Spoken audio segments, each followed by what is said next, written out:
pourquoi je filme aujourd'hui. Pour les nuages. Oui, pour les nuages. Alors, dans notre première vidéo sur le paysage, on va se concentrer sur le ciel, sur la grève. On est maintenant au bord du fleuve, à Cap-Rouge, près du tracé. Je vais vous montrer quelques séquences. Je profite de cette journée pleine de vent pour vous présenter une vidéo d'introduction, d'inspiration peut-être, pour pouvoir commencer le paysage, toujours sous l'angle de l'abstraction. Alors je vais m'approcher du rivage un peu. On va aller voir l'eau. D'accord.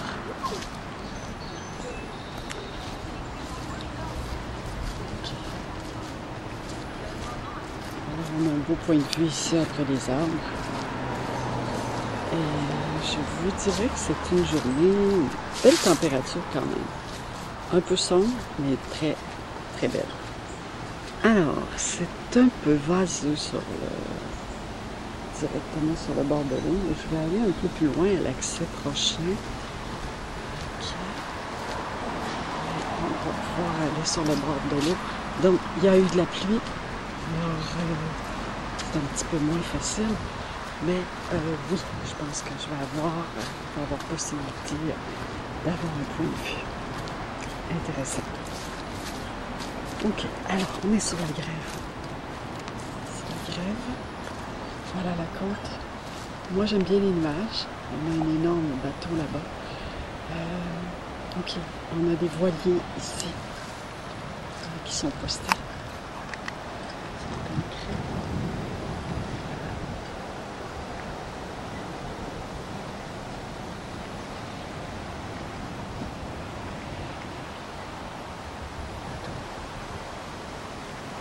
Ok, alors c'est moi ce que je vous dirais au départ, je trouve inspirant beaucoup de regarder les nuages, les mouvements des nuages qui s'activent avec le vent, qui se déplace. Alors ce mouvement-là, on peut l'exagérer lorsqu'on fait de la peinture parce que c'est ça qui est intéressant, exagérer les mouvements du ciel. Regardez-moi ça. C'est inspirant. Alors, cadrez votre image, l'image que vous avez en tête, cadrez vos photos, faire des modifications si vous voulez sur Photoshop, si vous avez le logiciel. Modifier au niveau des couleurs, étirer la photographie. Okay, donc j'ai la grève ici. Ok, alors je vous montre ça comme il faut, juste pour que vous vous imprégniez de cette sensation aujourd'hui qu'on a de la journée qui est venteuse. Belle température quand même, très confortable, mais venteuse. Un beau vent de changement. Alors, on va en profiter pour faire du paysage et s'inspirer. Ok, c'est mieux qu'on peut, dans la mesure du possible, bien sûr. Alors, on va se retrouver pour notre première toile ici. Voilà les images de paysage. C'est à Cap-Rouge, sur le bord du fleuve. Donc, ça, c'est mon image Cap-Rouge 1. Je vous enverrai les photos par mail si vous commandez ma vidéo. Alors voilà, c'est comme si on était là finalement. J'espère que vous voyez bien. C'est la photo que j'ai prise. Je l'ai sur mon ordinateur, alors je vous la montre comme ça parce que je ne l'ai pas sur papier. Alors voilà. Et on a une autre photo, deux autres photos aussi. Un petit moment, je vous montre l'autre. Voilà la photo Cap-Rouge 2. Donc on a pris un peu plus la grève et la côte. L'autre, on a seulement de la grève, le fleuve et le ciel. Ici, on a le ciel. La grève, mais on a aussi la côte. Je vous montre la troisième. C'est la troisième. Alors, on a le fleuve, un peu de grève, beaucoup de ciel, l'horizon au fond. Alors, c'est trois photos intéressantes. Je vais prendre la troisième et la première comme exemple parce que j'ai deux toiles. D'accord? Alors, on va appliquer la texture.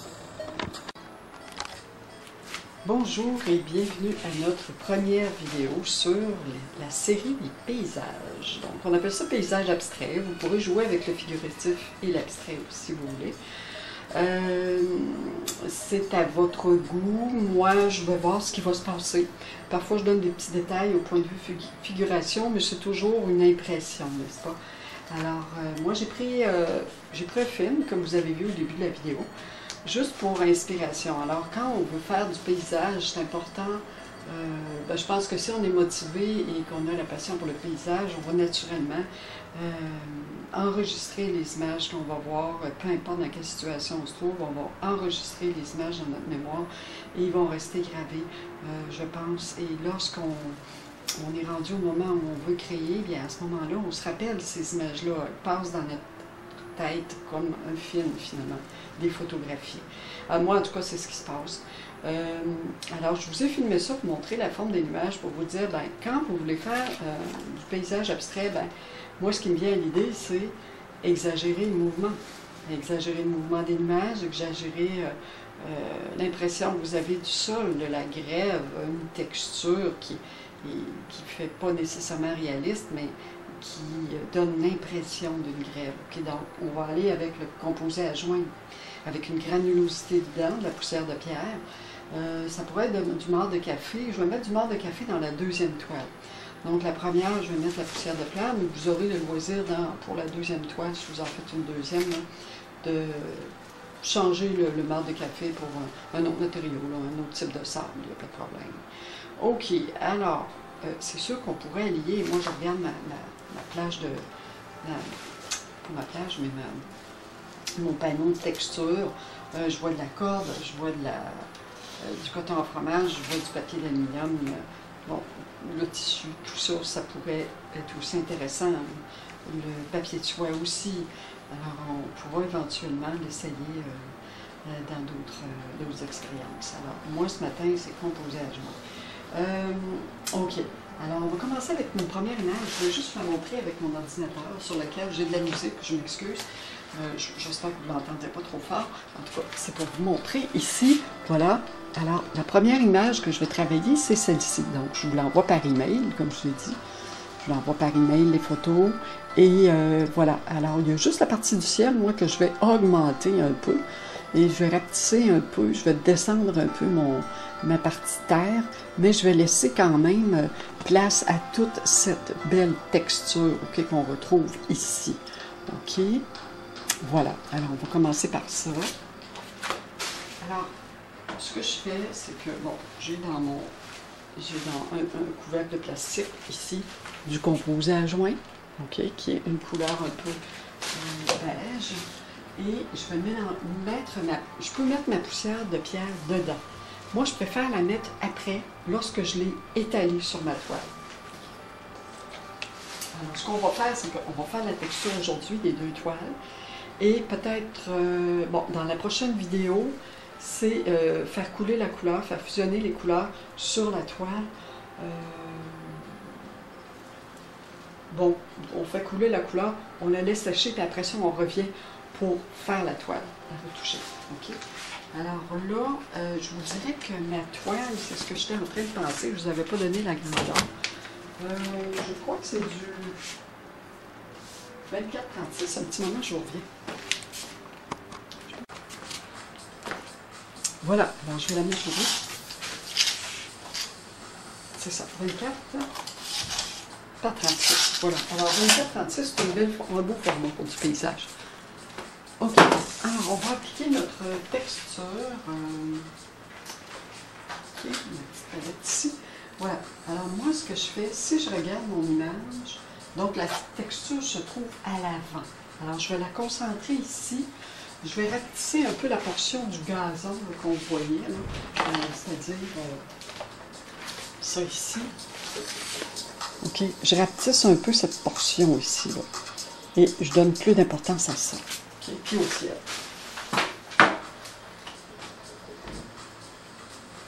Alors voilà. Ici.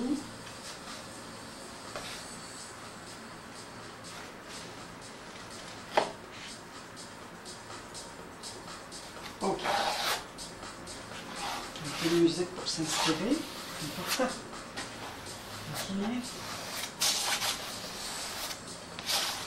Alors, je commence au bord de ma toile. Il faut que la texture touche vraiment le bord de la toile.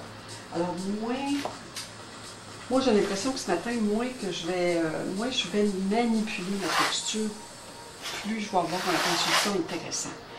Bon, il y a des accidents qui arrivent, il y a des traits, il y a des... Bon. Je la fais quand même, je dispose de la texture quand même assez... C'est proche. Ok, quand même assez droit.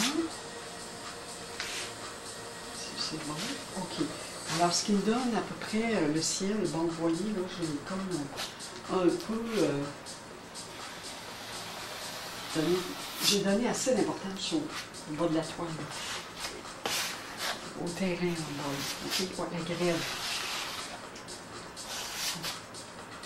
Au bord, je peux même en mettre sur les bords. Si vous comptez colorer les côtés de votre toile, ben, c'est bon d'en mettre sur les bords. Donc voilà, j'en ajoute tout simplement.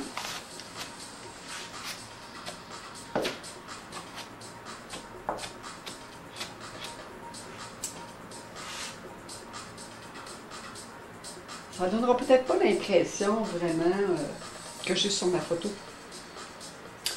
Mais au moins, je pars d'une inspiration quelconque, d'une image quelconque, juste pour m'inspirer. Ok, alors moi, j'arrêterai là. Je suis en train de penser si je pourrais aussi même, à la limite, aller en poser un peu là. C'est pour mon horizon. Donc, mon ciel va être moins important, la grève va être plus importante.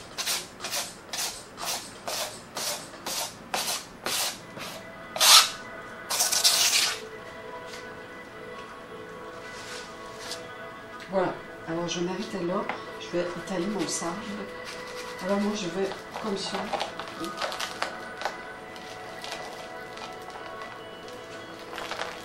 On l'étale comme ça, on va repasser légèrement la spatule dessus. Et puis on positionne notre toile à la verticale pour que le sable s'écoule. Parfois on peut rajouter un peu de... Vous pouvez rajouter un peu de texture en même temps. Là. Plus vous allez gratter, plus vous allez créer des lignes. Donc c'est tout ça qu'on veut. Bon, c'est à votre goût. Est-ce que c'est ça qu'on veut? Je vous laisse voir là-dessus. Voilà. Moi, pas plus que ça. Voilà.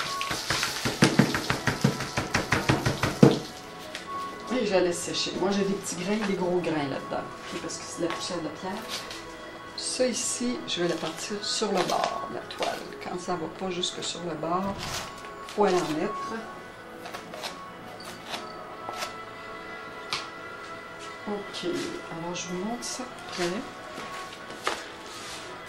Ok, voilà notre paysage. La toile est assez grande, j'ai un peu de... Je vous la montre de loin, hein, par portion, par partie. Voilà, c'est le plus que je peux me reculer. Ok, alors on a notre poussière de pierre. J'ai des gros grains, ok, j'ai des gros grains ici. Poussière de pierre versée sur notre composé à joint qui est humide, bien humide. Ça peut être du modeling paste si vous voulez, il n'y a pas de problème avec ça. Donc j'ai laissé naturellement se répandre le sable avec, sur ma toile. Je l'ai étendu un peu avec mon racloir, sans trop, parce que sinon, ben, c'est sûr que ça crée des lignes. Ok, on va gratter un peu la texture qui est déjà là.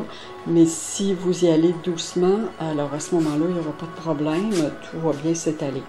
Alors voilà pour notre première toile, on va en faire une deuxième.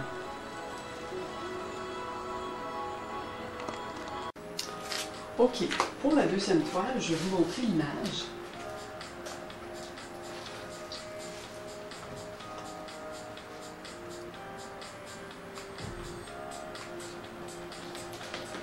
Voilà. Alors, le ciel sera un peu plus important. Je vais essayer de respecter ça. Voilà. Alors, on a les bandes de terre ici. Alors, je vais en faire, OK? Je vais laisser de la place pour l'eau. Et puis, on a l'horizon ici, on a de la place pour le ciel. C'est sûr qu'on a ici des formes de photos qui sont plus carrées et moins rectangulaires, là. Alors, c'est certain que quand on arrive avec une toile rectangulaire, à ce moment-là, ça change un peu l'effet, la composition. OK. Alors, je reprends encore mon composé à joindre. Et là, je vais mettre du marc de café ici. OK, j'ai du marc de café. Ça, quand vous faites du café, vous faites infuser, eh bien, vous gardez vos grains. OK? Il faut qu'il ait passé dans la cafetière. Alors, vous pouvez le garder au réfrigérateur. Au congélateur, je ne l'ai pas essayé parce que probablement ça se garde plus longtemps. Ça évite la moisissure. Moi, ça fait un bout de temps que je l'ai. Il avait moisi un petit peu. Il était un petit peu moisi sur le dessus, mais j'étais allée en dessous chercher des grains qui ne l'étaient pas. Voilà. Alors, je regarde mon image, je les essaie. Je vais juste...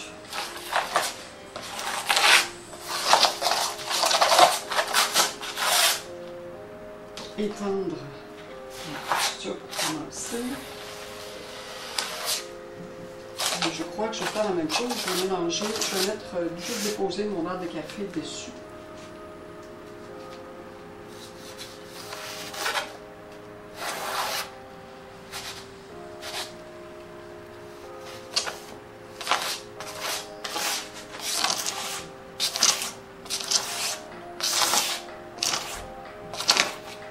Donc ici, je vais avoir un ciel un peu plus important.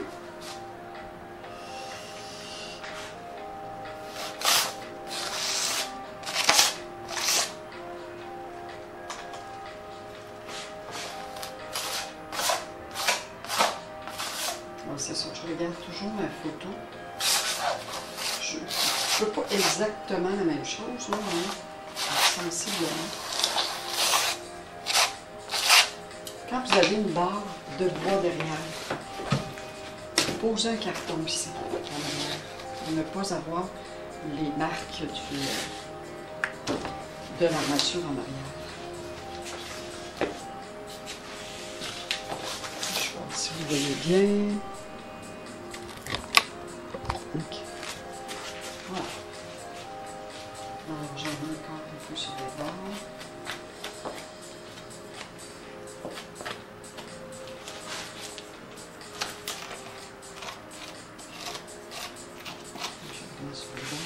Et je vais aller déposer le marc de café. Donc, j'ai mis un peu moins de texture sur celle-là. Je vais déposer le marc de café. Donc, comme je vous dis, c'est de l'inspiration. Hein. On ne peut pas arriver exactement la même chose. L'idée, c'est de s'inspirer de. Vous allez voir que le marc de café, il colore différemment la texture.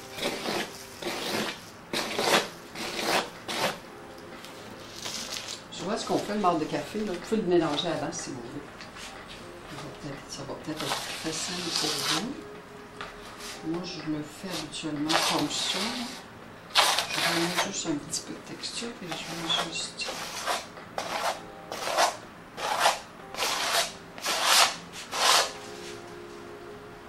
Et je fais comme tout à l'heure.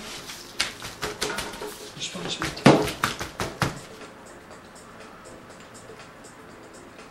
une courbe ici. Une courbe qui revient ici.